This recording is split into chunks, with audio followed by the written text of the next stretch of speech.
ہم محنتی ہیں مگر محنت میں حکمت کی سخت ضرورت ہوتی ہے جو ہمارے پاس نہیں ہے. ہمارا ایمان ہے، عمل بھی ہے، مگر اخلاص، اتفاق اور ایمان و عمل کا قبلہ درست نہیں ہے. ہم اغیار کو دیکھیں نا، ان کی ترقی کی پتہ کیا وجہ ہے؟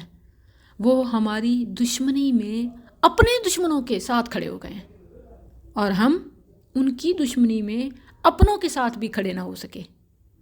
وہ ہمارے مقابلے میں اپنا مال، وسائل سب لگا رہے ہیں، ٹیکنالوجی بنا رہے ہیں، خرید رہے ہیں اور اس پر بے تحاشا خرچ کر رہے ہیں، کمپنیز کے مالک ہیں، اور ہم مسجد مدرسے میں بھی صرف زکوٰۃ ہی دیتے ہیں، اور وہ بھی بہت کم. یاد رکھیں کہ جنگ جیتنے کے لیے بس یہ زکوٰۃ سے یا صدقات سے کام نہیں چلتا، اس سے بڑھ کے لگانا ہوتا ہے.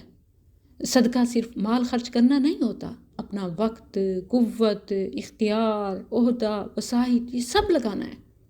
دشمن کو زہر کرنے کے لیے بزنس کرنا بھی جہاد ہے، زکوٰۃ دینے کے لیے تجارت بھی جہاد ہے.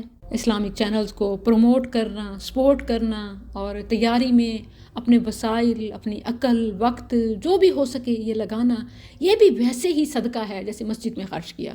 یہ ٹیکنالوجی کی دنیا ہے. جس طرح آف لائن انسٹیٹیوٹ پر خرچ کرنا صدقہ ہے، بالکل اسی طرح آن لائن اسلامک کنٹینٹ بنانا، اسے اپلوڈ کرنا، اس کو شیئر کرنا، اس پر خرچ کرنا، یہ سب صدقہ ہے. بعض اوقات ضرورت کی اہمیت کی بنا پر، وقت کے تقاضے کی وجہ سے یہ صدقہ زیادہ ثواب والا ہو سکتا ہے. واللہ یضاعف لمن یشاء، اور اللہ جس کے لیے چاہتا ہے اجر و ثواب بڑھا دیتا ہے. وہ زندوں پر خرچ کرتے ہیں، وہ میڈیا کو کنٹرول کرتے ہیں، اور ہم میڈیا کو افورڈ بھی نہیں کر سکتے. کتنی مزے کا خیز بات ہے.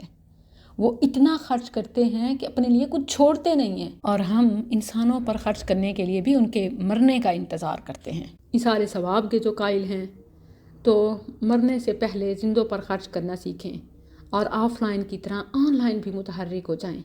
مسجد مدرسے کی اینٹ پر بھی صدقہ ہے، آن لائن نشر و